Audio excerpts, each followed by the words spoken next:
జీవంగల నాయన నీకు వందనాలు స్తోత్రాలు స్తుతి చెల్లిస్తూ ఉంటున్నాం. ఆది అంతం లేని వాడు, అద్భుతకరుడవు, ఆశ్చర్యకర్తవు నాయన, బలవంతుడైన గొప్ప తండ్రి, వినయ తండ్రి, సృష్టికర్తవు నా తండ్రి, నీకు వందనాలు స్తోత్రాలు స్తుతి చెల్లిస్తూ ఉంటున్నాం. మేమందరం ఈ లోకంలో ఇంకా సజీవు లెక్కలో ఉంచిన తండ్రి, నీకు వందనాలు చెల్లిస్తూ ఉంటున్నాం. మా జీవిత కాలం అంతయు నిన్ను స్తుతిస్తూ ఆరాధిస్తూ మహింపరుస్తూ ఘనపరచుటకు కృప దయచేసినందుకై వందనాలనైనా. మీరు సత్యమైన దేవుడవు. మేము నీ మీద మాత్రమే ఆనుకొని ఆధారపడి జీవించటకు మాకు నేర్పించిన విధానంను బట్టి నీకు వందనాలు స్తోత్రాలు స్తుతి చెల్లిస్తూ ఉంటున్నాం నా తండ్రి.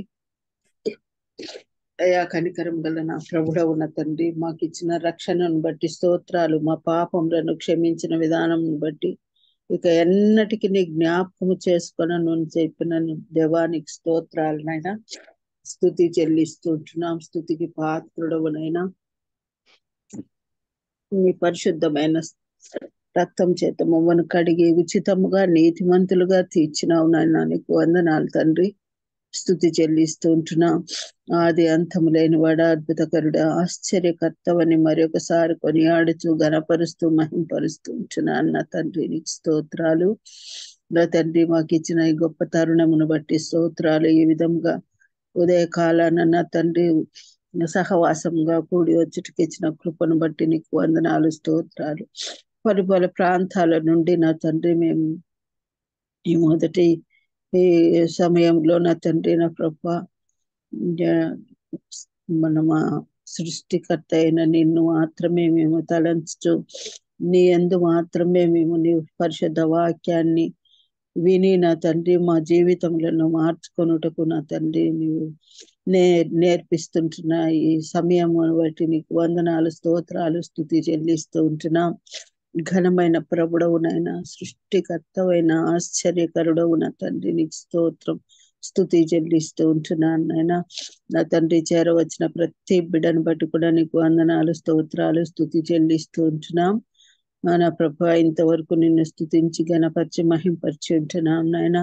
మీరు మా మధ్య ఉన్నారనే నిరీక్షణ కలిగిన తండ్రి నిజముగా మేము నమ్మి విశ్వసిస్తూ ఉంటున్నాం. మీకు వందనాలు నా తండ్రి. మరి వాక్యం చెప్పబోచుంటున్నా నీ కుమార్తె నా తండ్రి రీటా గారిని బట్టి నీకు వందనాలు స్తోత్రాలు స్తుతి చెల్లిస్తూ ఉంటున్నాం.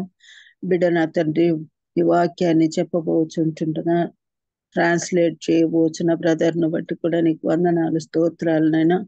సమయానికి నా తండ్రి మరి ట్రాన్స్లేట్ చేయుటకు నా ప్రభు నా తండ్రి నీ జ్ఞానంను ప్రసాదింపజేయమని ప్రార్థిస్తున్నాం. మేము వినబోవు ఈ వాక్యాన్ని నా తండ్రి మా హృదయంలో పదిలపరుచుకొని నా తండ్రి వాక్యానుసారంగా మేము జీవించేవారముగా మా జీవిత కాలం అంతా బుద్ధి కలిగి సిగ్గు కలిగి జీవించుటకు నా తండ్రి ఒక నేర్పించమని ప్రార్థిస్తున్నానయ్యా. ముఖ్యంగా నీ రాకడ కొరకు మేము సిద్ధపరచబడే వారంగా ఉండినట్లు దయచేసి సహాయం దయచేయమని ప్రార్థిస్తున్నాను. యేసురాజానికి స్తోత్రం స్తోత్రం స్తోత్రం నైనా. నా తండ్రి మహాగణుడవునైనా, పరలోక రాజ్యంలో ఉండుట భాగ్యము కాదని ఎంచి లోకానికి వచ్చినావు రాజా. నా కొరకు మా కొరకు నా తండ్రి బలియాగంగా అర్పింపబడినావు నా తండ్రి. మా శ్రమలన్నింటిని భరించినారు నా తండ్రి. లోక సంబంధమైన ప్రతి శ్రమ, కష్టము, దుఃఖము, వేదన, అవమానము సమస్తాన్ని భరించినారు నా తండ్రి. నీకు స్తోత్రాలు స్తుతి. మా భారాన్ని భరిస్తున్న నా దేవానికి స్తోత్రాలు చెల్లిస్తూ ఉంటున్నాం. మరి పరలోకంలో రాజ్యంలో చేరుటకు మాకు మార్గము చూపించారు నాయన. మీ సత్యములో మేము నిలిచి ఉండున్నట్లు నా తండ్రి మమ్మల్ని స్థిరపరిచినారు నా ప్రభా. నీకు వందనాలు. మా కుటుంబస్తులందరిని బట్టి కూడా మేము ప్రార్థిస్తున్నాం నాయన. మేము ప్రతి ఒక్కరం కూడా నీ మీద మాత్రమే ఆనుకొని ఆధారపడి జీవించుటకు మాకు నేర్పిస్తున్నందుకు నీకు వందనాలు స్తోత్రాలు. అనారోగ్యము చేత బాధపడుచుంటున్న ప్రతి బిడ్డను ముట్టండి నాయన. నీ చిత్తానుసారంగా స్వస్థపరచమని ప్రార్థిస్తున్నాను తండ్రి. మా ఆర్థిక సమస్యలను నా తండ్రి నా ప్రభు నిత్యము నిలిచి ఉండవు. తాత్కాలికమైన సమస్యలను నా తండ్రి సమయోచిత కాలంలో మీరు తీర్చినైనా మా హృదయములకు కాల్సిన నెమ్మది సమాధానము అనుగ్రహించండి. మరి ముఖ్యంగా నా తండ్రి మేము శ్రమలను భరించటకు కావలసిన శక్తిని అనుగ్రహించండి, ఓపికను అనుగ్రహించి కాపాడమని ప్రార్థిస్తున్నానయ్యా. నీకు స్తోత్రాలు, వందనాలు. మీరు అక్కడ కొరకై మేము సిద్ధపాటు కలిగి బుద్ధి కలిగి జీవించు వారముగాను నా తండ్రి నా ప్రభా ఇతరులను నా తండ్రి నీ యొద్దకు నడిపించు, నీ సాధనములుగా మమ్మను వాడుకోమని కూడా ప్రార్థిస్తున్నానయ్యా. నీకు స్తోత్రాలు తండ్రి, స్తుతి చెల్లిస్తూ వేడుకుంటున్నాను నాయనా. నా దేవాది దేవ, ఈ సమయం అంతటిని మా జీవిత కాలంలో ఆశీర్వదించమని ప్రార్థిస్తూ మరి ఈ ఈ కూటానికి నా తండ్రి జాయిన్ కాలేని బిడ్డలను నా తండ్రి నా ప్రభువా నీ కృప చొప్పున మరి రేపటి దినమును కూడా నా తండ్రి వారు జాయిన్ అవుటకు నీ సహాయం దయచేయమని ప్రార్థిస్తున్నానయ్యా. మేము నా తండ్రి ప్రతి ఒక్కరము నా తండ్రి ప్రతి ఒక్కరము కూడా నా తండ్రి కూటానికి మనస్ఫూర్తిగా నా తండ్రి ఇష్టము కలిగిన తండ్రి మేము వినుటకు వేగిరపడవారం గాను మాట్లాడుటకు నిదానించు వారము గాను ఉండునట్లు నీ కృప దయచేసి సహాయం దయచేయమని, ప్రయాణాలలో ఉంటున్న ప్రతి బిడ్డను కూడా క్షేమంగా చేర్చమని కూడా ప్రార్థిస్తున్న ప్రభువా. ఈ సమయాన్నంతటినీ నీ చేతికి సమర్పిస్తూ వాక్యం చెప్పుకో బిడను నా తండ్రి నీ చేతులకు సమర్పిస్తూ ఈ ప్రార్థన నా ప్రభును తన కుమారుడైన యేసుక్రీస్తు దివ్యమైన శక్తి గల బలము గల నామం అడిగి వేడుకొని పొంది ఉంచున్నాను యేసయ్యా. Amen. Hallelujah. Praise the lord. Thank you so much అన్నారు. అందరికి వందనాలండి. జాన్ చక్ర ప్లీజ్. ఓకే తమ్ముడు. అందరికీ ప్రైజ్ లాడండి. మరి ఈరోజు వాక్యం అందించడానికి మన మధ్యలో సహోదరి ఐరిన్ రీటా సైమన్ గారు సిద్ధంగా ఉన్నారండి, ఆత్మ ప్రేరేపణ చేత. అదేవిధంగా ట్రాన్స్లేట్ చేయటానికి కూడా రమణ మేగడయ్య గారు సిద్ధంగా ఉన్నారండి. మరి సహోదరి ఐరిన్ రీటా సైమన్ గారు వారి 50 సంవత్సరాల సేవలో అనేక రంగాలలో సేవలందించిన ఒక ప్రొఫెషనల్ అండి. ప్రస్తుతం వారు యూకే ఆధారిత కంప్యూటర్ గ్రాఫిక్స్ కంపెనీలో హెచ్ఆర్ మరియు అడ్మినిస్ట్రేటివ్ పోర్ట్ఫోలియోకి నాయకత్వం వహిస్తున్నారు. ఢిల్లీలోని YWCA సభ్యురాలైన ఐరిన్ గారు వైస్ ప్రెసిడెంట్ గానే కాకుండా అనేక ఇతర కమిటీల ద్వారా కూడా సేవలందించారు. మరియు వారు గత 15 సంవత్సరాలకు పైగా CNI చర్చి సెక్రటరీగానే కాకుండా ఆహ్వానించబడినప్పుడల్లా వాక్య పరిచర్య చేస్తూ వచ్చారు. ఐరిన్ గారు యవనస్తుల మధ్య పరిచర్య భారము కలిగి వారి జీవన సంఘర్షణలలో ఒక మార్గదర్శిగా సేవలందించుతున్నారు. వారిని పరిచయం చేయటం గౌరవంగా భావిస్తూ వారిని అదేవిధంగా రమణ మేగడయ్య గారిని ఇద్దరిని ఆహ్వానిస్తున్నానండి. Welcome brother and sister.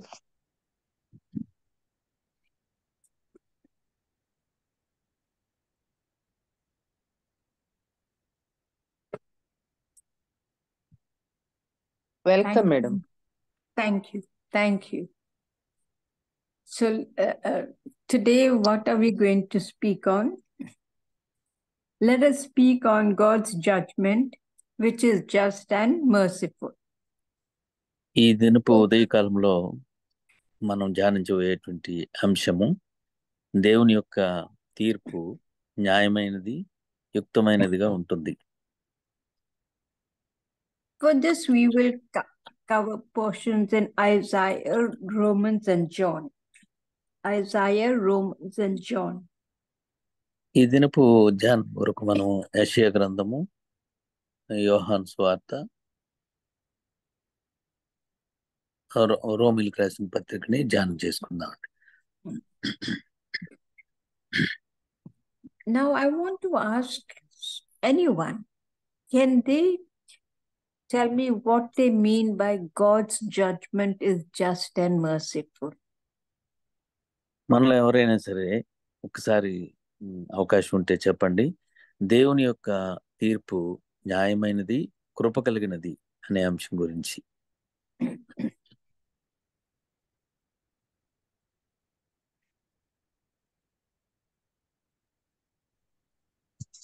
Anyone can tell me?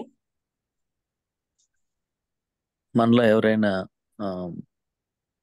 చెప్పమని కోరుతూ ఉన్నారు. దేవుని యొక్క తీర్పు న్యాయమైనది, కృప కలిగినటువంటిది.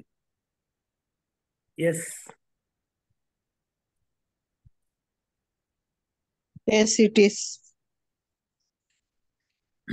ఇది న్యాయమైనది, నిజంగా న్యాయమైనది. కృప ఉచితముగా అనుగ్రహించబడింది మనకు.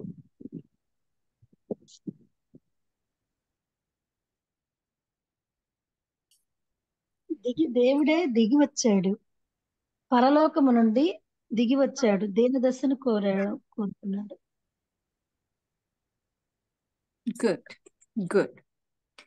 God's judgment is just and merciful. దేవుని యొక్క తీర్పు అది న్యాయమైనది, మరలా కృప కలిగినటువంటిది.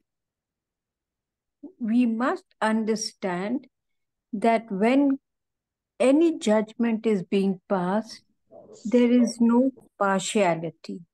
It means you and I are getting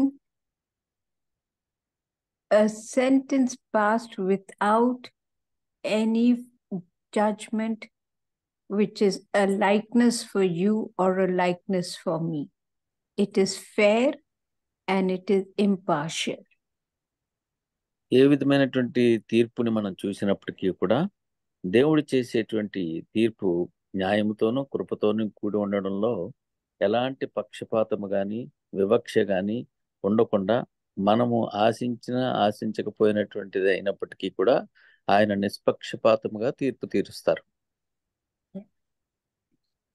So this week, when we are taking the portions from Isaiah, Romans, and John, we will be speaking on the prophecies of comfort centered around the coming Messiah.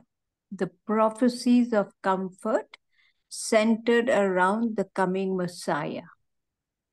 ఈ దినం మనం ధ్యానించబోయేటువంటి యెషయా గ్రంథము, రోమీయులకు రాసిన పత్రిక, యోహాను సువార్తల్లో నుంచి చూసినట్లయితే రాబోయేటువంటి ప్రభువు వారి యొక్క మొదటి ఆగమనం గురించి, ఆయన అడ్వెంట్ గురించి ఉన్నటువంటి అంశాల్లో కొన్ని విషయాలను మనం చూస్తా ఉన్నాం.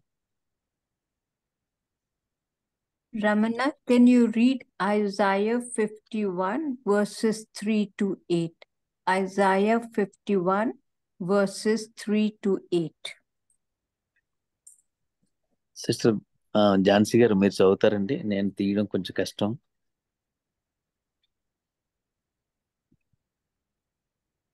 Hello.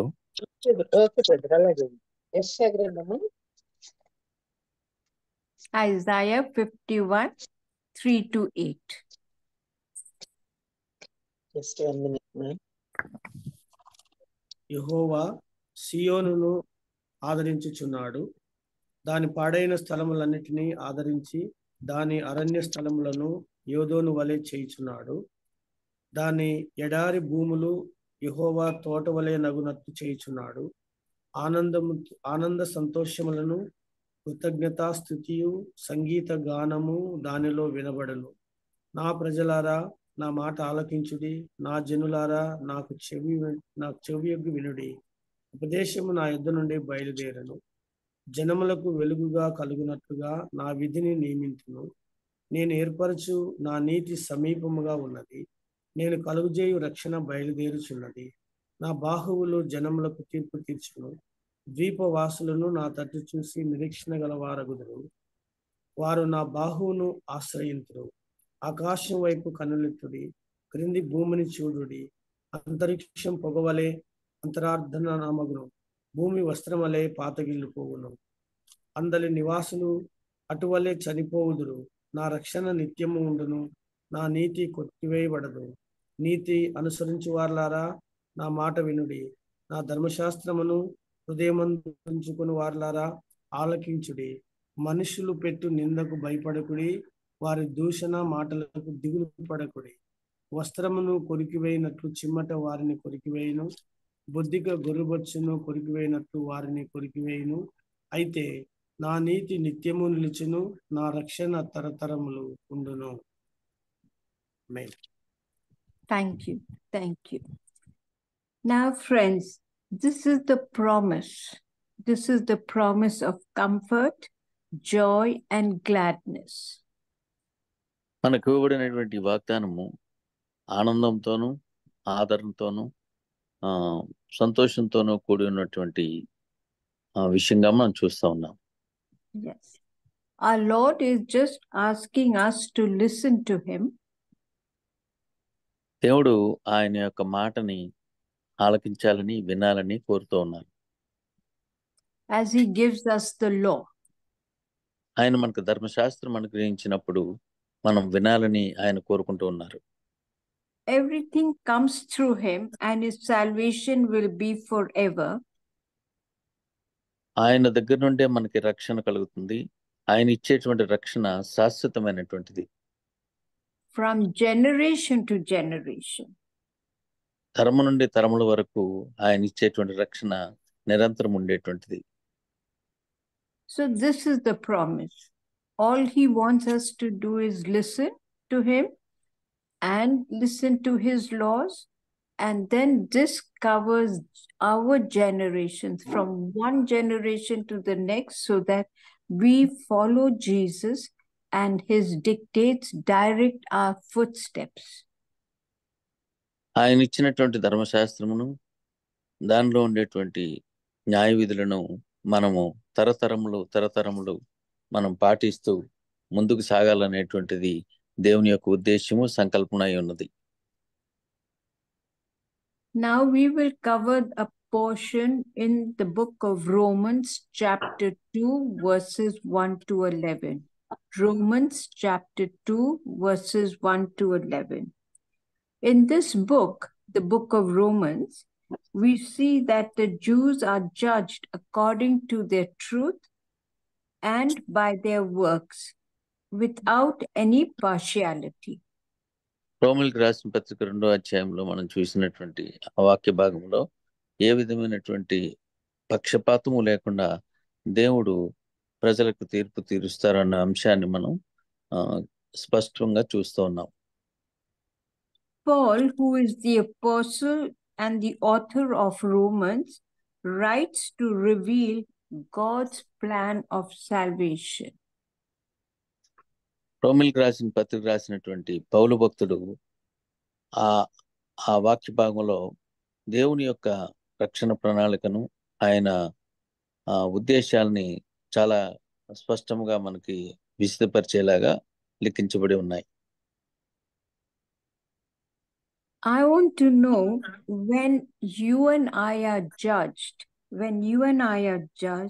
why is it that the others all sit in judgment of what is our deeds? మనకు తీర్పు తీర్చబడినప్పుడు మనకి దేవునితో పాటు ఇతరులు కూడా ఎందుకు ఆ యొక్క న్యాయ తీర్పులో పాలు పొందుతారు అనేది మనం ఆలోచించాలి. By this I mean that whenever a judgment is passed on us, when God passes his judgment on us, the whole world will tell us why this was wrong and why that was wrong, and you deserve to be punished or you deserve this punishment. Why does the world sit in judgment? దేవుడు తీర్చినటువంటి ఆ తీర్పుని ఆధారం చేసుకుని ప్రపంచం అంతా కూడా ఇతర ప్రజలందరూ కూడా నీకు ఈ న్యాయ తీర్పు తగినదే, నీవు తగినవాడవు, నీవు దీన్ని అనుభవించడానికి యోగ్యుడవు అని ఆ యొక్క న్యాయ తీర్పు మీద అనేకమైనటువంటి మాటలు మాట్లాడుతూ ఉంటారు.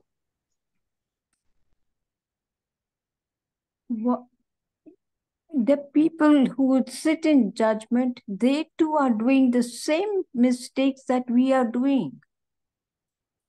మనం ఏదైతే చేసి శిక్షను అనుభవిస్తున్నామో, తీర్పును అనుభవిస్తున్నామో అనుకుంటున్నామో అదే పనిని ఆ న్యాయ తీర్పులో పాలు పొందినటువంటి ఇతరులు కూడా అదే చేస్తూ ఉంటారు. అయినప్పటికీ వారు అట్లా మాట్లాడుతూ ఉంటారు.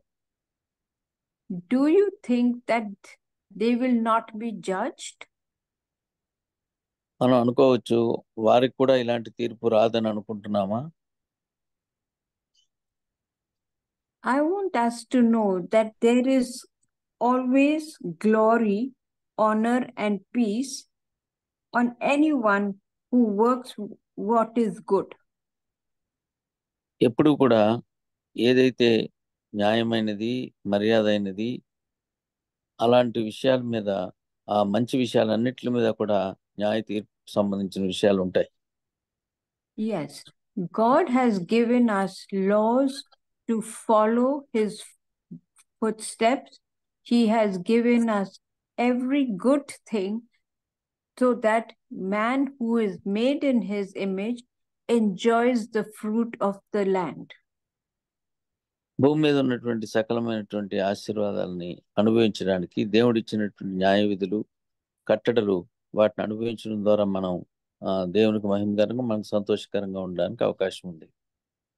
And he wants us to enjoy it and not pass judgment, but to help another human being to come up in life. జీవితంలో పైకి వచ్చే రీతిగా మనం ఈ యొక్క దేవుడిచ్చినటువంటి న్యాయ విధుల్ని, కనికరాన్ని, ఉపకారాలని అన్నిటిని అనుభవిస్తూ ఇతర మానవులకు కూడా వాటిని పంచేలాగా, వారి వృద్ధిని కూడా కోరుకునేలాగా మనం ఉండాలనేది దేవుని యొక్క ఉద్దేశం. We will now take the portion from John chapter 8 verses 2 to 11. John chapter 8 verses 2 to 11. యోహాను సువార్త 8వ అధ్యాయము 2వ వచనం నుండి 11వ వచనం వరకు మనం చూసుకుందాం. This portion covers the woman who was caught in adultery. ఈ యొక్క వాక్య భాగంలో వ్యభిచారంలో పట్టుబడినటువంటి ఒక స్త్రీని గురించినటువంటి అంశం ఉన్నది అనేది మనం చూస్తూ ఉన్నాం. So when she was caught in adultery, the people caught her and brought her to Jesus. వారు ఆమెను యేసుప్రభువు దగ్గరికి ఆమెను తీసుకుని వచ్చారు. And when they brought her to Jesus, they asked Jesus what they should do to her.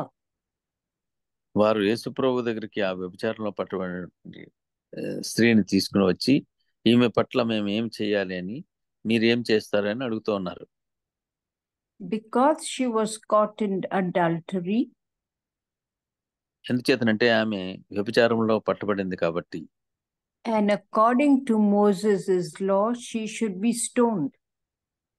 మోషే ధర్మశాస్త్ర ప్రకారము ఆమె రాళ్లతో కొట్టబడి చంపబడాలి. Of course, Jesus was silent for some time. అయితే యేసుప్రభు వారు కొద్ది సమయం మౌనంగా ఉన్నారు. And the people kept on pressing Jesus to give an answer. అయితే అక్కడ వచ్చినటువంటి గుంపు ప్రజలందరూ కూడా యేసుప్రభు వారి మీద ఒత్తిడి తీసుకుని వస్తున్నారు. మీరు ఏదో ఒకటి చెప్పాలి అని ఆయన మీద ఒత్తిడి తీసుకుని వస్తూ ఉన్నారు. And when Jesus did speak, he told them, whoever has not sinned, to throw the first stone at her. అయితే యేసుప్రభు వారు మీలో ఎవరైతే పాపం చేయలేదో వారు మొట్టమొదటి రాయి ఆ స్త్రీ మీద వెయ్యండి అని చెప్పారు. And slowly the people who had gathered there started leaving. So అక్కడ చూసినట్లయితే ఈ మాట యేసుప్రభు వారు చెప్పిన మరుక్షణం అక్కడ ఉన్న గుంపు ఒక్కొక్కరుగా నిష్క్రమించడం మొదలుపెట్టారు. And when no one was there, Jesus told the woman. అప్పుడు అందరూ వెళ్ళిపోయిన తర్వాత యేసుప్రభు వారు ఆ స్త్రీతో ఇలా అన్నారు. He told her that she is free and to leave, but sin no more.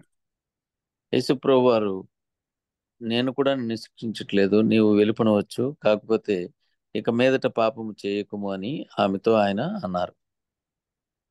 Now, why do you think that Jesus told her that she is free and that she should go and sin no more? ఎందుకు యేసుప్రభు వారు ఆమెతో నువ్వు విడుదల పొందావు, నీకు ఏ విధమైన శిక్ష విధించట్లేదు, వెళ్ళిపోవచ్చు, ఇక మీదట పాపం చేయొద్దని ఎందుకన్నారు? because ఆయన పూర్ణ క్షమించే హక్కు ఉంది. Sister is telling that Jesus has the power to forgive her sins. yes, he has the power. And when anyone is caught in adultery, there are two people. There is not one people. There is not one person who can commit adultery on themselves. There are Ye- two people. Yes. So when she was caught in adultery, there was they only brought her. They did not bring the other person. ఈ వ్యభిచార పాపం అనేటువంటిది ఒక్క మనిషి చేయలేనటువంటిది, ఇద్దరు మనుషులు కలిసి చేసేటువంటి పాపం కాబట్టి ఆ పాపంలో పాలు పొందినటువంటి ఒక స్త్రీని మాత్రమే తీసుకుని వచ్చారు, అవతల పురుషుని తీసుకుని రాకుండా వచ్చారు. And so Jesus' judgment on her was just and merciful. అందుచేత ఇలాగ ఒక్కరినే తీసుకుని రావడం వలన యేసు ప్రభు వారు చేసినటువంటి ఆ న్యాయ తీర్పు న్యాయంతోనూ కనికరంతోనూ కూడి ఉన్నదనేది మనం చూస్తూ ఉన్నాం. And you are right, because Jesus has the power to forgive. మీరు చెప్పినట్లుగా యేసు ప్రభు వారికి పాపములు క్షమించేటువంటి అధికారం కలదు. Jesus does not want you and I to suffer. యేసు ప్రభు వారు మనము ఇబ్బంది పడాలని బాధపడాలని కోరుకోవట్లేదు. He has already paid the price for our sins. మన పాపముల కొరకైనటువంటి ప్రాయశ్చిత్తము ఆయన ఇప్పటికే ప్రాయశ్చిత్తం చెల్లించి ఉన్నారు. By dying on the cross. శిలువ మీద మరణించడం ద్వారా వెలని చెల్లించి ఉన్నారు. There are many instances in our lives మన జీవితంలో అనేకమైనటువంటి సంఘటనలు కలవు that Jesus has been merciful and forgiven us. యేసు ప్రభు వారు ఆయన ఎంతో కనికరం కలిగి మన యొక్క పాపములను క్షమించినటువంటి సన్నివేశాలు సంఘటనలు అనేకం ఉన్నాయి. If we recall our childhood, మన యొక్క బాల్యాన్ని గనక మనం జ్ఞాపకం చేసుకున్నట్లయితే, how many times have we told lies to our parents? మన యొక్క తల్లిదండ్రులకు ఎన్నిసార్లు మనం అబద్ధాలు చెప్పి ఉంటాం. And how many times have we beaten our little brothers and sisters? మన యొక్క తమ్ముళ్ళని చెల్లెల్ని చిన్నతనంలో వారిని ఎన్నిసార్లు కొట్టి ఉంటాం. And yet he has forgiven us. అయినప్పటికీ కూడా యేసు ప్రభు వారు మనల్ని క్షమిస్తూనే వస్తూ ఉన్నారు. He did not give us a harsh punishment.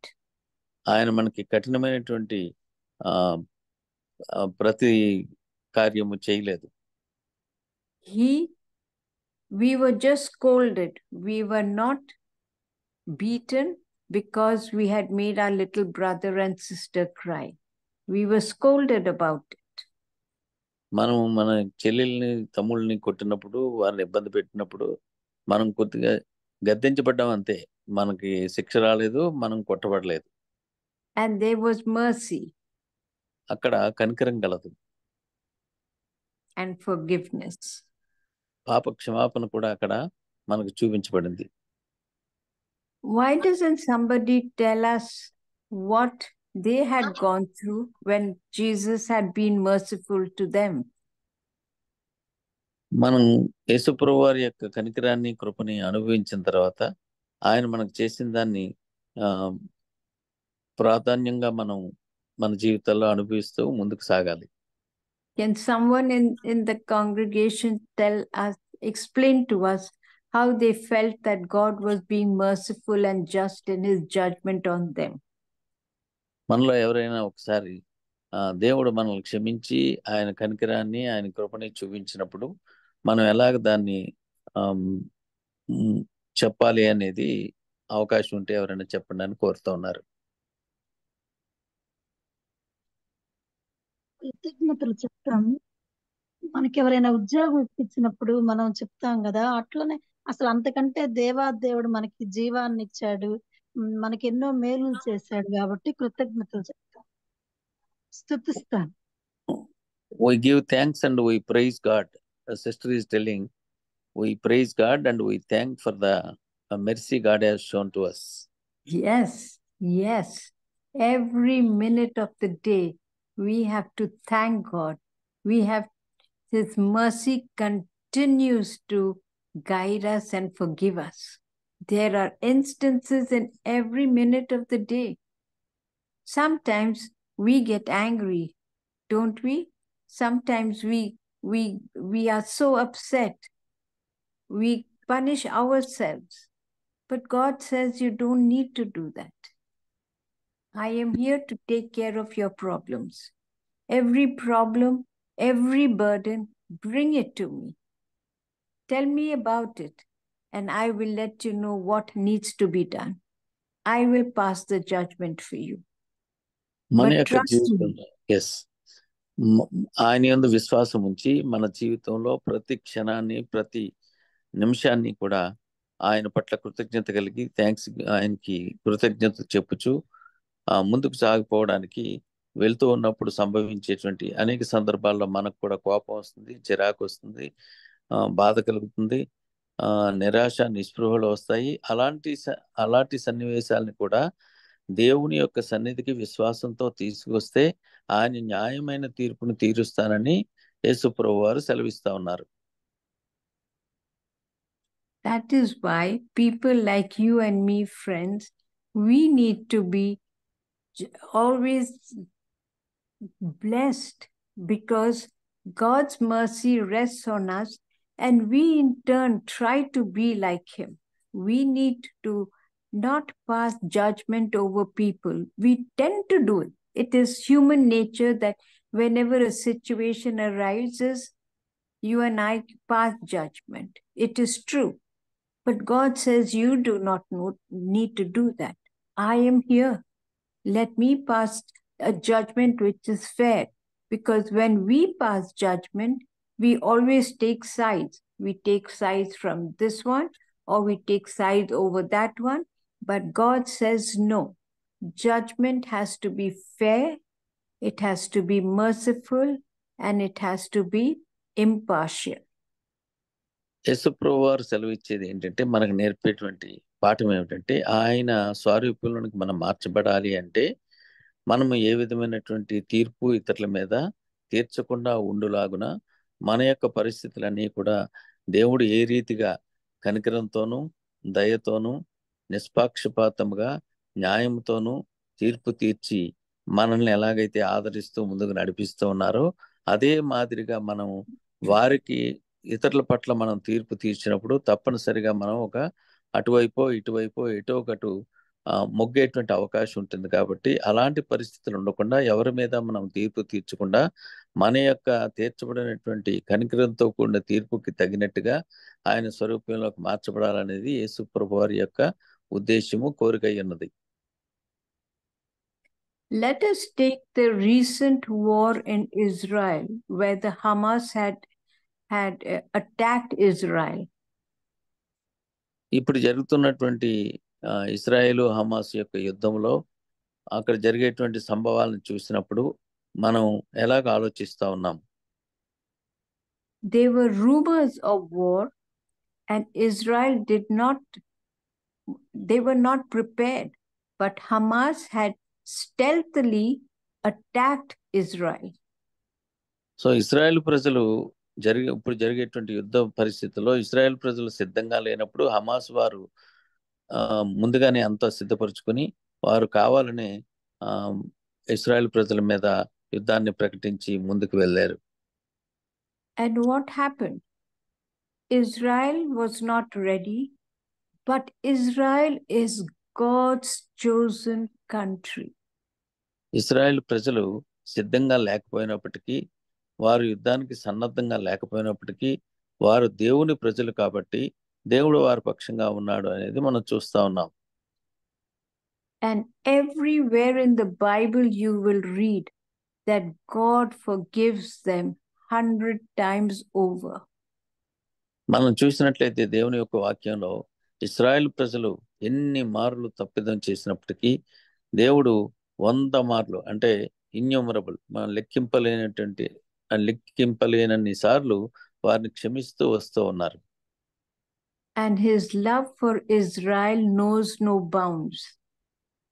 ఆయన చూపేటువంటి ప్రేమ, ఇశ్రాయేలు పట్ల దేవుడు చూపేటువంటి ప్రేమకు ఏ విధమైనటువంటి అవధులు లేవు.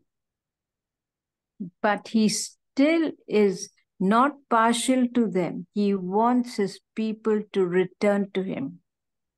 అయినప్పటికీ కూడా దేవుడికి ఏ విధమైనటువంటి పక్షపాతము లేకుండా ఇశ్రాయేలు ప్రజలందరూ కూడా దేవుని వైపు తిరగాలి అనేటువంటి ఒకే ఒక్క ఆశతో దేవుడు వారిని కనికరిస్తూ ఉన్నారు. And you know, I know how much God loves Israel, but he keeps on testing them. He keeps on testing them. మనకందరికి తెలుసు ఇశ్రాయేలు ప్రజల్ని మొదటి నుంచి దేవుడు ఎంతగా ప్రేమిస్తూ ఉన్నారో, అయినప్పటికీ కూడా వారిని పరీక్షిస్తూ ఉన్నారు. పలుమార్లు వారు పరీక్షకు గురి చేస్తూ పరీక్షిస్తూ ఉన్నారు. But he still is firm with them. అయినప్పటికీ ఆయన దేవుడు ఇశ్రాయేలు పట్ల కఠినంగానే ఎలాగ న్యాయంగా ఉండాలో, ఎలాగ కనికరంతో ఉండాలో అలాగే ఉన్నారు. And ultimately, what happened to Hamas? The people were really pasted badly in spite of them being strong and attacking Israel.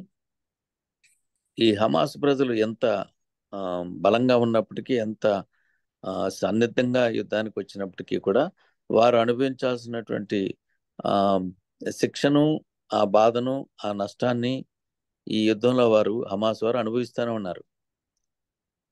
And remember, Israel is fighting not only the Hamas, but people all around. Because they are God's chosen, they are always persecuted. మనం చూసినట్లయితే ఒక హమాస్తోనే కాదు, Israel ప్రజలు ఒక హమాస్తోనే కాదు, కానీ ఆ చుట్టుపక్కల ఉన్నటువంటి దేశాలందరితోని కూడా వారు యుద్ధానికి చేయాల్సినటువంటి పరిస్థితులు అక్కడ కల్పించబడ్డాయి. And you and I must realize that even to this day, that little dot of a place in the world map is still supplying food grain and fruits and vegetables to almost more than half the world. మనం చూసినట్లయితే ప్రపంచ పటంలో ఒక చిన్న చుక్క కంటే చిన్నదిగా ఉన్నటువంటి ఇశ్రాయేలు ప్రజలు ప్రపంచంలో ఉన్నటువంటి 50% ప్రజలకి ఆహార ధాన్యాలు, పండ్లు సప్లై చేయడంలో ముందున్నటువంటి విషయాన్ని మనం గమనించాలి. And the greatest inventions have all started by the people of Israel. Everything that they have done for the benefit of mankind, not for the destruction of mankind. ఇంతవరకు మనం చూసినట్లయితే ఇశ్రాయేలు ప్రజలు వారు కనిపెట్టినటువంటి ఆవిష్కరించినటువంటి అనేకమైనటువంటి అత్యాధునిక విషయాల్లో, సంఘటనలో అవన్నీ కూడా మానవాళికి అనేక విధాలుగా ఉపయోగపడేటువంటి అంశాలుగా ఉన్నాయి తప్ప మానవాళి నాశనానికి సంబంధించింది ఒక్కటి కూడా లేదనేటువంటి విషయం మనం గమనించాలి. And yet, out of that same invention which saves mankind, people have taken it and remodeled it for destruction. వారు మంచి కొరకు తయారు చేసినటువంటి కనిపెట్టినటువంటి అంశాలన్నిటిని కూడా ఇతరులు వాటిని తీసుకుని అవి నాశనానికి ఉపయోగపడేలాగా మరలా వాటిని వేరే పద్ధతిలో మార్చి దానిని మానవ వినాశనానికి వాడడం మనం చూస్తూ ఉన్నాం. And now we realize, when we look and see and read about it, we know that God's chosen people are the ones who are still going strong, and the country is still in control, not only of its resources, but they are in control of every situation of attack. మనం చూసినట్లయితే ఇంత దారుణమైనటువంటి పరిస్థితులు ఉన్నప్పటికీ కూడా ఇశ్రాయేల్ ప్రజలు వారి మీద చేయబడినటువంటి ఈ యొక్క యుద్ధ ప్రకటనని తట్టుకోవడంలోనూ, దాన్ని తిప్పి కొట్టడంలోనూ ఎంతగానో వారు కృతకృత్యులైనట్టుగా మనం చూస్తా ఉన్నాం. Friends, I want us to realize that you and I are made in His image. మనమందరము కూడా దేవుని యొక్క స్వారూప్యంలో సృష్టించబడ్డామన్నటువంటి విషయాన్ని మరొకసారి మనం ఈ ఉదయకాలంలో జ్ఞాపకం చేసుకోవాలని కోరుతూ ఉన్నాను. How much more do you think he will weep when he knows that we are suffering? మనం బాధపడుతున్నామని తెలిసినప్పుడు దేవుడు ఎంతగా మన పట్ల కనికరాన్ని చూపిస్తారనేటువంటిది మనం గ్రహించుకోవాలి. How much do you think he does not protect us when we are afraid?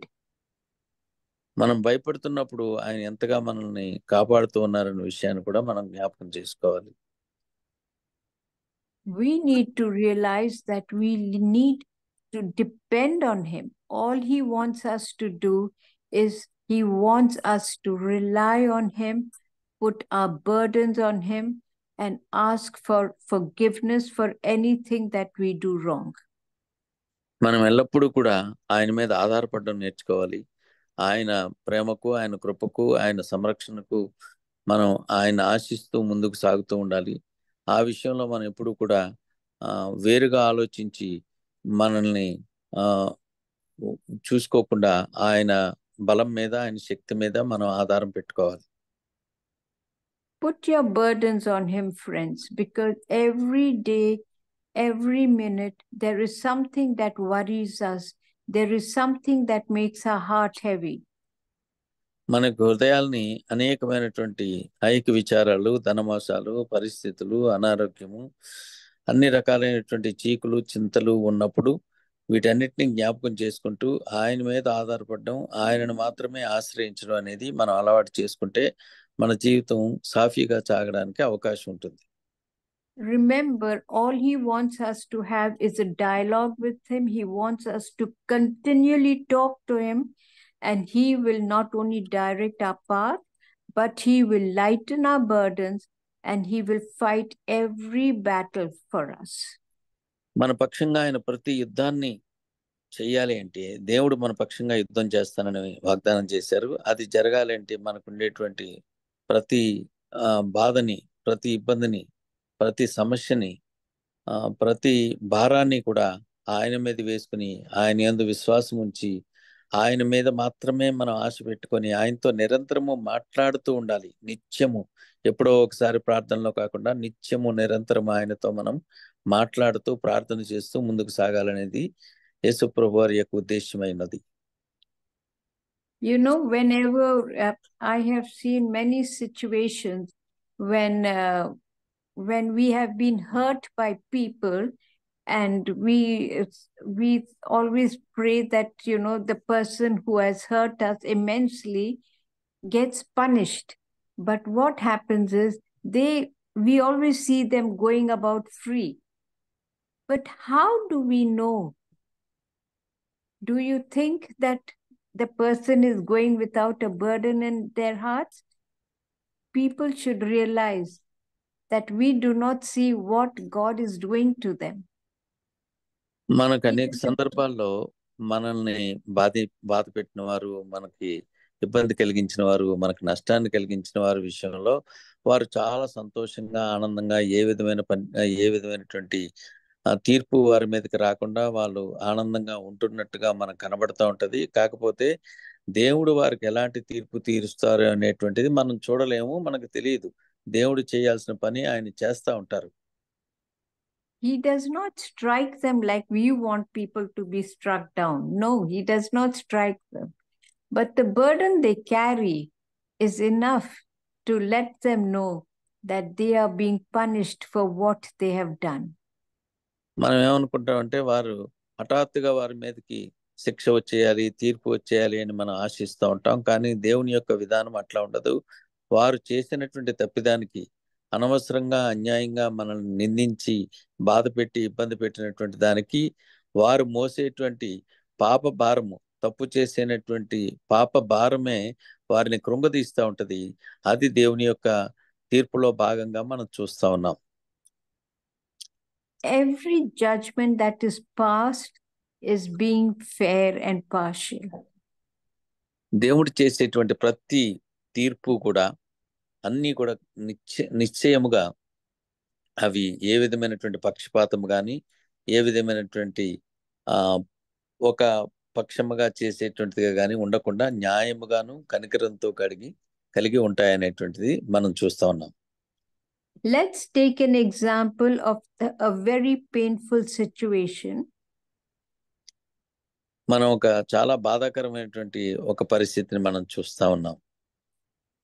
Do you remember the case of the Nirbhaya, the girl who was named Nirbhaya, who suffered under the painful acts of 5 or 6 men doing things to her in a running bus? ఢిల్లీలో జరిగినటువంటి నిర్భయ అంశం గురించి మనందరికీ తెలిసినటువంటిది. నడుస్తూ ఉన్నటువంటి బస్సులో ఆ సహోదరి మీద 5-6 అత్యాచారం చేసి ఆమెను ఎంతగా ఇబ్బంది పెట్టి మరి మరణానికి గురి చేశారో మనకు తెలుసు. What happened to all the people who were in jail? ఆ విషయంలో శిక్ష పడి జైల్లో ఉన్నటువంటి వారందరికీ ఏం జరిగిందో మనకు తెలుసా? They were all so afraid of their own shadow. వారి యొక్క నీడను కూడా చూసి భయపడేటువంటి పరిస్థితిలో వారి జీవనం సాగించవలసి వచ్చింది. They could not live with it, and so most of them committed suicide. అలాంటి నింద కలిగించేటువంటి పరిస్థితి, వారి నీడకి వారే భయపడేటువంటి పరిస్థితిలో జీవించడానికి వీలు కాని పరిస్థితిలో వారిలో చాలా మంది ఆత్మహత్య చేసుకున్నట్టుగా మనం చూస్తా ఉన్నాం. And the others, their lives were taken away from them.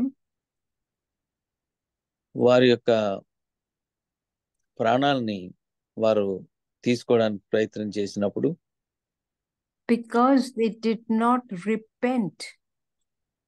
వారు పశ్చాత్తాపడలేదు. What about the man who got free because of his age? వారిలో ఒక ఆయనకి వృద్ధాప్య కారణంగా విడుదల పొందారు. అతనికి ఏం జరిగింది? He was given a different identity from what he had. ఆయనకి వేరే చిరునామా లాంటిది వారికి ఆయనకి ఇవ్వబడింది. And he was sent to a different state altogether.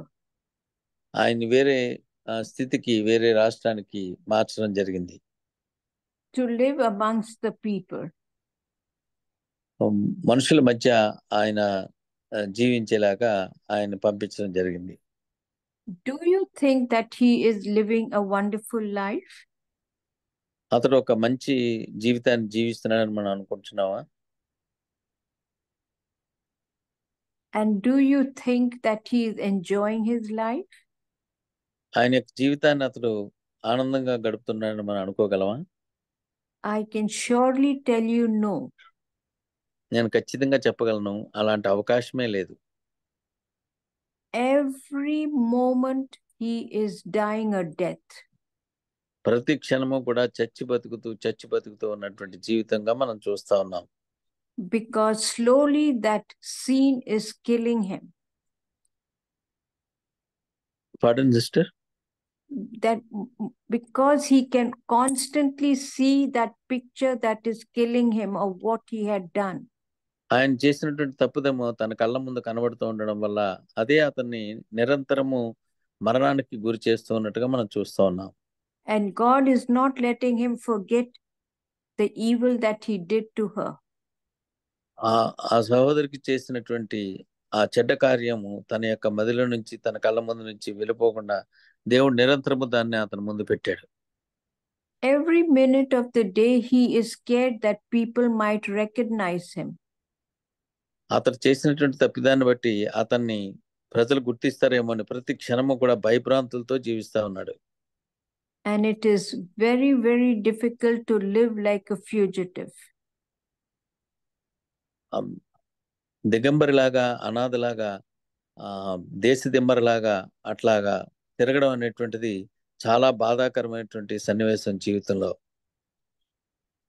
So you can imagine how God has done a judgment on him without being partial, but he is still suffering because He cannot do anything without his conscience pricking him that what he had done was extremely wrong.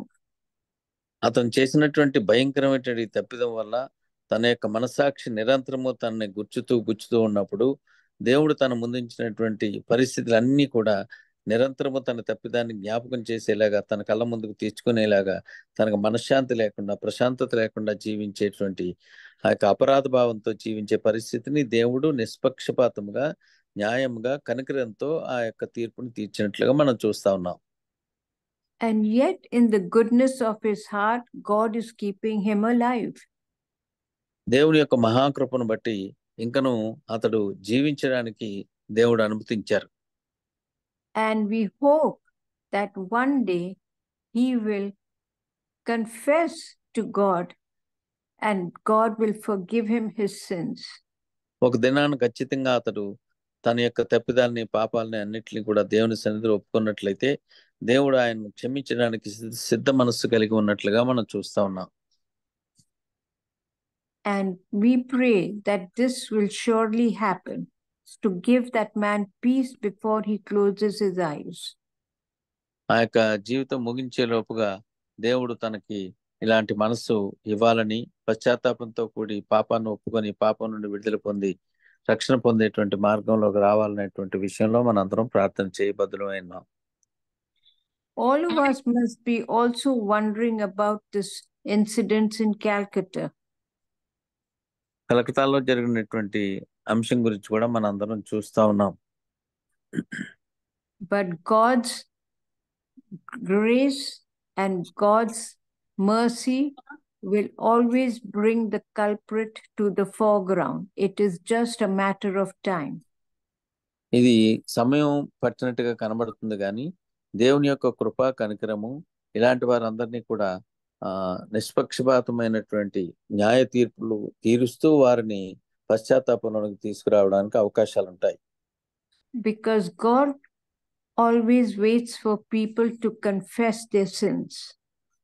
దేవుని యొక్క ఉద్దేశం ఏంటంటే మనుషులు వారి యొక్క పాపమును ఒప్పుకొని పశ్చాత్తాపంతో ఆయన వైపు తిరగాలనేటువంటిది ఆయన యొక్క ఆశ, ఉద్దేశమైనది. He gives us time for like you and me to confess.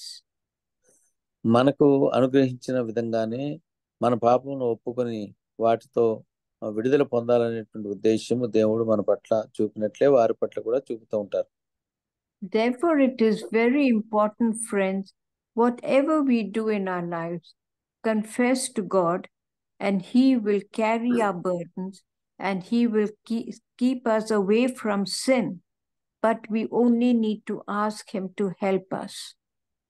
దేవుడు మనకు సహాయం చేయాలని ఆయన్ని అడుగుతున్నంత వరకు కూడా, ఆయన సహాయాన్ని మనం అర్థిస్తూ ఆశిస్తూ ఉన్నంత వరకు కూడా మన యొక్క తప్పిదాలని, మన పాపాలని, వీటన్నిటిని కూడా క్షమిస్తూ కనికరాన్ని చూపుతూ మనల్ని ముందుకు తీసుకెళ్లాలనేది దేవుని యొక్క సంకల్పం, ఉద్దేశమైనది.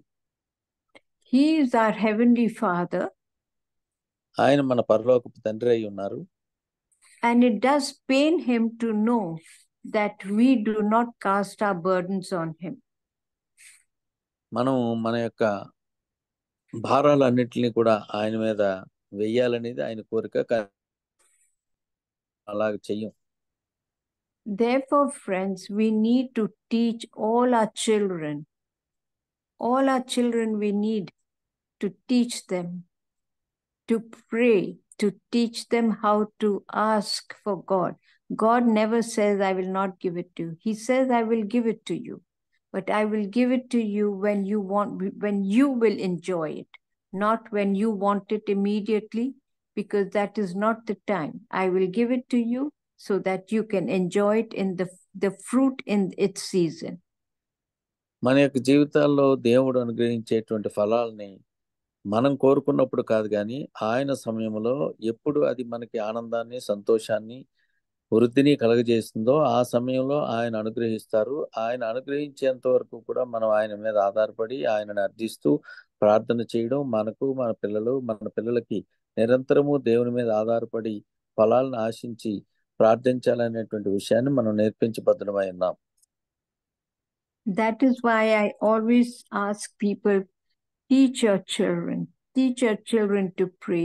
Teach our children to be obedient. Teach your children to ask, because that is the only way they will save themselves from the wrath of God. దేవుని యొక్క ఉగ్రత నుండి తప్పించబడాలి అంటే మన పిల్లలకి నిరంతరము కూడా దేవునికి ప్రార్థించడం, ఆయన మీద ఆధారపడడం, ఆయనని ప్రార్థనలో కోరుకోవడం, ఆయన చేతుల ద్వారా ఏదైనా మంచిని కోరుకోవడం అనేటువంటిది మన పిల్లలకి నిరంతరం నేర్పాల్సినటువంటి బాధ్యత మన మీద ఉన్నది అనే విషయాన్ని మనం గుర్తెరగాలి. It is not the people that will be teaching them. Everything begins with you, not with anyone else. ఈ లోకంలో ఎవరో మన పిల్లలకి చెప్పరు, కానీ మన దగ్గరే మన పిల్లలకి ప్రార్థన నేర్పించడంలో కానీ, దేవుని మీద ఆధారపడడంలో కానీ నేర్పించవలసినటువంటి మొట్టమొదటి వ్యక్తులు మనమే. బయట వారు ఎవరు కూడా మన పిల్లలకి మంచిని బోధించరు. Therefore, as parents, we ourselves should have faith in God. అందుకనే తల్లిదండ్రులుగా మొట్టమొదటిగా మనకి దేవుని యందు విశ్వాసం ఉండాలి. To bring about a change in our family life. మన యొక్క కుటుంబ వ్యవస్థలో, కుటుంబ జీవితంలో మంచి మార్పు వచ్చేలాగా మనము సిద్ధపడి ఉండాలి. And this is always for the better, because we will see a great change. ఇది ఎప్పుడూ కూడా మనకి ఎంతో ఉపయుక్తంగా ఉంటుంది, ఎందుకంటే అలాంటి గొప్ప మార్పు మన కుటుంబాల్లో రావాలనేది దేవుని యొక్క సంకల్పం, ఉద్దేశం అయినది. And I pray this will come about, because there are many families that need prayers. And we should pray for families. We should, when we come to know that there are families that are hurting, there are families that have no direction, pray for them. Pray for them that God will bring healing into that family, and that God will take control of that family, and that there will be a wonderful time of sharing and caring when things open up and there is great blessing in the family. మన కుటుంబంలో అనేకమైనటువంటి ఆశీర్వాదాలు, దేవుని యొక్క ఉద్దేశాలు నెరవేర్పు, వాటి ఫలాన్ని అనుభవింపు మనం చూడాలంటే, కుటుంబాల్లో ఉన్నటువంటి పరిస్థితులన్నీ మార్పు రావాలి అంటే మనం కుటుంబంలో ప్రార్థన జరగాలి, ఐక్యత ఉండాలి, ఒక మనసు ఉండాలి, దేవుని కొరకు నిలబడేటువంటి, దేవుని కొరకు పనిచేసేటువంటి ఐక్యత మన కుటుంబాల్లో ఎంతో అవసరమైనది. దాని కొరకు ఒకరి కుటుంబం కొరకు ఒకరు, మనం అందరం కూడా కుటుంబ వ్యవస్థ గురించి మనలో మనము ప్రార్థించవలసినటువంటి బాధ్యత, భారము మన మీద ఉన్నది. Therefore, friends, pray, pray, pray. Let us help one another to come up in life. Let us pray for people who are hurting. Let us pray, because don't forget, judgment is a very severe thing when it happens. It can hurt, but when that hurt happens, it is a healing. It is not a hurt, it is a healing. So let us all be healed in His grace. Let us find it in ourselves to ask for forgiveness, and let us all carry on in our lives. మన జీవితాల్లో, మన కుటుంబాల్లో దేవుని యొక్క కృప, ఆయన యొక్క పాప క్షమాపణ, ఆయన కనికరము మనం చూడాలంటే మనం అందరం ప్రార్థించాలి, ప్రార్థించాలి, ప్రార్థించాలి. ప్రార్థన ద్వారానే దేవుని ఇచ్చేటువంటి పాప క్షమాపణ కానీ, ఆయన ఇచ్చేటువంటి ఫలాలు కానీ, ఆయన చూపేటువంటి కృప కానీ, ప్రేమ కానీ అన్నీ మనం అనుభవిస్తూ ముందుకు సాగాలనేటువంటిది ఈ ఉదయకాలపు మనవి. And I pray that each one of us are blessed in His grace. ఆయన కృపలో మనం అందరం కూడా ఎదగాలనేటువంటిది, ఆయన కృపలో నాటబడాలనేటువంటిది దేవుని యొక్క ఉద్దేశమైనది. Thank you. వందనాలండి. Thank you. Praise the Lord. Hallelujah. God, praise the Lord. Praise the Lord. Thank you so much, ma'am, for the wonderful word. Really, we are immensely blessed, encouraged. Thank you so God much, ma'am. bless you. God bless you. Stay blessed. Thank you ma'am. అలాగే రమణమేడు అయ్య గారికి మన సంఘం తరపున, సహవాసం తరపున ప్రత్యేక వందనాలు తెలియజేస్తున్నాము. చాలా చక్కగా ట్రాన్స్లేషన్ చేశారు, దాన్ని బట్టి వందనాలు అయ్యారు. ప్రార్థన చేసుకొని ముగించుకుందామండి. థ్యాంక్ యూ అయ్యారు. మన మధ్యలో జామి రవికుమార్ అయ్యారు. అయ్యారు, మీరు సిద్ధంగా ఉన్నట్లయితే ముగింపు ప్రార్థన, ఆశీర్వాదం కోసం కోరుచున్నామండి.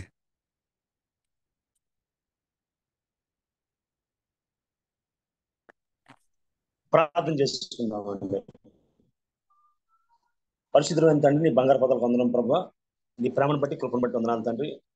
ఉదయకాల సమయంలో ప్రభా నీ దాసురాల ద్వారా మాకు వినిపించిన ప్రభా నీ చల్లనైన మెల్లైన స్వరాన్ని బట్టి ప్రభా ప్రార్థన చేస్తూ ఉన్నాం ప్రభా. నీ సేవకాలను ప్రభా తండ్రి ఇంకా బహుబలంగా తండ్రి వాడుకోమని ప్రార్థన చేస్తూ ఉన్నాం ప్రభా. సహాయం దయచేయండి. అదేవిధంగా తండ్రి ఆమెకు సంపూర్ణమైన ఆరోగ్యం శక్తి బలంతో నింపమని ప్రార్థన చేస్తున్నాను తండ్రి. అయ్యా ప్రభా, ఐరన్ డేటా సైమన్ గారితో ప్రభా మీరు ఉండండి ప్రభా. ఆమెకు నువ్వు అనుగ్రహించిన ప్రభా నీ వాక్య జ్ఞానాన్ని బట్టి నీ వందనాలు తండ్రి. అదేవిధంగా ప్రభు ట్రాన్స్ఫర్ చేసిన ప్రభా రమణ మేగడ గారిని కూడా ప్రత్యేకంగా జ్ఞాపకం చేసుకోమని ప్రార్థన చేస్తున్నాం. సహాయం తెచ్చండి. మీ దీవెన ఆశీర్వాదం ప్రభు కుమరించమని ప్రార్థన చేస్తున్నాను తండ్రి. అయ్యా ప్రభా, భారతదేశంలో ప్రభా అయ్యా తండ్రి ఆడబిడ్డలకు వ్యతిరేకంగా అనేకమైన పనులు జరుగుతున్న పనులను బట్టి ప్రభా ప్రార్థన చేస్తున్నాను తండ్రి. నిర్భయ, అదేవిధంగా దిశ, అదేవిధంగా దేవతను ప్రభా మొన్న కలకత్తాలో జరిగిన విషయం కోసం ప్రార్థన చేస్తూ ఉన్నాం ప్రభా. సహాయం తెచ్చండి. మా బిడ్డలకు చిన్నప్పటి నుంచి ప్రభా నీ భయభక్తుల్లో నింపగలిగే భాగ్యం తెచ్చుకుని ప్రార్థన చేస్తున్నాను తండ్రి. వారు ఏం చేయాలో వారు ఏం చేయకూడదో ప్రభా చిన్ననాటి నుంచి వారు బోధించగలిగే భాగ్యం తెచ్చామని ప్రార్థన చేస్తూ ఉన్నాం ప్రభా. నీ వాక్యంలో ప్రభా పెంచగలిగే భయభక్తులు మాకు నేర్పించమని ప్రార్థన చేస్తున్నాను. సహాయం తెచ్చాను ప్రభా. పాపానికి శాపానికి మా బిడ్డలు దూరంగా పంచగలిగే కృప తెచ్చామని ప్రార్థన చేస్తున్నాను తండ్రి. ఎత్తబడి వాక్యం తండ్రి 30 60 100 ఫలింపు చేయమని ప్రార్థన చేస్తూ ఉన్నాం ప్రభా. నీకు వందనాలు తండ్రి. అదేవిధంగా మేము కేవలం వాక్యం విని విడిచిపెట్టేవారుగా కాకుండా ప్రభా నీ వాక్యానుసారంగా జీవించగలిగే కృప నీ కనికరము దేవుని ప్రభావ మా అందరి మీద కుమ్మరించమని ప్రార్థన చేస్తున్నాను తండ్రి. ప్రతిరోజు ప్రభా విధంగా తండ్రి నీ వాక్యాన్ని వినడానికి, అదేవిధంగా ప్రభా నీ ప్రార్థన చేయడానికి, అదేవిధంగా ప్రభా నీ స్తుతించడానికి, ఆరాధించడానికి ఇచ్చిన శ్రేష్టమైన ప్రభా సమయాన్ని బట్టి ప్లాట్ఫామ్ బట్టి వందనాలు తండ్రి. దీని బాధ్యత నిర్వహిస్తున్న ప్రభా రత్నాకర్ గారిని వారి కుటుంబాలను ప్రత్యేకంగా దీవించండి. సంస్థను, సేవను, కుటుంబాన్ని దీవించండి అయ్యా. వారి కుటుంబంలో సేవలను ప్రతి లోటును ప్రభా పూరించండి. అదేవిధంగా ప్రభా సహకరిస్తున్న దేవతన ప్రభు ఝాన్సీ గారిని, జాన్సన్ గారిని, స్వరూప్ గారిని దీవించండి. కోర్ టీం వారిని కూడా ప్రత్యేకంగా జ్ఞాపకం చేసుకో ప్రభు. ఇంకెవరైతే తండ్రి ప్రార్థనలు చేస్తూ ఉన్నారో, పాటలు పాడుతూ ఉన్నారో, వాక్యం చెప్తున్నారో ప్రతి ఒక్కరిని పేరు పేరు దీవించమని సహాయం చేయమని అయ్యా. ప్రతిరోజు తండ్రి ప్రపంచాన్ని చూడకముందే నీతో మాట్లాడడానికి నిన్ను ప్రభుని శుద్ధించడం ఇచ్చిన అవకాశం వందనాలు చెల్లించుకుంటూ వాక్యం చెప్పిన దోసరాలను అదేవిధంగా ట్రాన్స్లేట్ చేసిన బిడ్డను కూడా జ్ఞాపకం చేసుకొని మీరే సకల మహిమకంతా ప్రభావం పొందుకోమని ఈ చిన్న ప్రార్థన మా ప్రభును ప్రియకుమారుడైన యేసుక్రీస్తు దివ్యనామాన్ని అడిగి వేడుకుంటున్నాం పరమ తండ్రి. ఆమేన్. పరలోకమందున్న మా తండ్రి, మీ నామం పరిశుద్ధపరచబడును గాక, నీ రాజ్యం వచ్చును గాక, నీ చిత్తం పరలోకమందెలాగో భూమి యందు నెరవేరును గాక. మాకు కావాల్సిన అనుదిన ఆహారం దయచేయము. మా ఎడల అపరాధము చేయవారిని క్షమించినట్లు మా అపరాధములను క్షమించుము. మమ్మల్ని శోధనలో తప్పించుము. ఎందుకంటే రాజ్యం, శక్తి, మహిమ నిరంతరం ఆమేన్. మన తండ్రి అయిన దేవుని ప్రేమ, కుమారుని యేసుక్రీస్తు కృప, పరిశుద్ధ తన్యోన సహవాసం వాక్యం చెప్పిన దాసురాలకు, ట్రాన్స్లేషన్ బిడ్డకు పాల్గొన్న వారికి ఆయన కృప సదాకాలము తోడే నడిపించును గాక. ఆమేన్. ఆమేన్. ఆమేన్. ఆమేన్. హల్లెలూయా. Praise the lord. Thank you so much అయ్య గారు. మరొకసారి ఐరన్ ma'am thank you so much ma'am. అలాగే కొత్తగా జాయిన్ అయిన వారికి ప్రత్యేక ఆహ్వానం తెలియజేస్తున్నామండి. ప్రతిరోజు సేమ్ లింక్ ద్వారా జాయిన్ అవ్వాల్సిన కోరుచున్నాము. అలాగే మనం ఇతరులకి తెలియజేద్దామండి, ఇంట్రడ్యూస్ చేద్దాం, ఎంకరేజ్ చేద్దాం మన కొలీగ్స్ కానీ, ఫ్రెండ్స్ కానీ, ఫ్యామిలీ మెంబర్స్ కోసం ఈ వర్చువల్ ప్రేయర్ ఫెలోషిప్ జాయిన్ అవ్వలేగను వారిని కూడా మనం ఎంకరేజ్ చేద్దామండి. కొన్ని ప్రేయర్ పాయింట్స్ ఉన్నాయి, మీ వ్యక్తిగత ప్రార్థన జీవితంలో జ్ఞాపకం చేసుకోవాల్సిన కోరుచున్నాము. బ్రదర్ నల్లూరు రమేష్ గారు, వారి పాప పెద్ద పాపకి లాస్యా, తనకి ఫీవర్ అండి, తన కోసం ప్రార్థనలు జ్ఞాపకం చేసుకోండి. అలాగే సంజీవరావు గారు లెగ్ సర్జరీ ఒకటి చేయవలసి ఉంది, ఆయన హాస్పిటల్లో అడ్మిట్ అయి ఉన్నారు, ఆయన కోసం ప్రార్థన జ్ఞాపకం చేసుకోండి. కూడొచ్చి మీ అందరికి వందలండి. రేపు దినతో కలుసుకుందాము. అందరికీ వందనాలు. ప్రైజ్ లార్డ్ అందరికీ.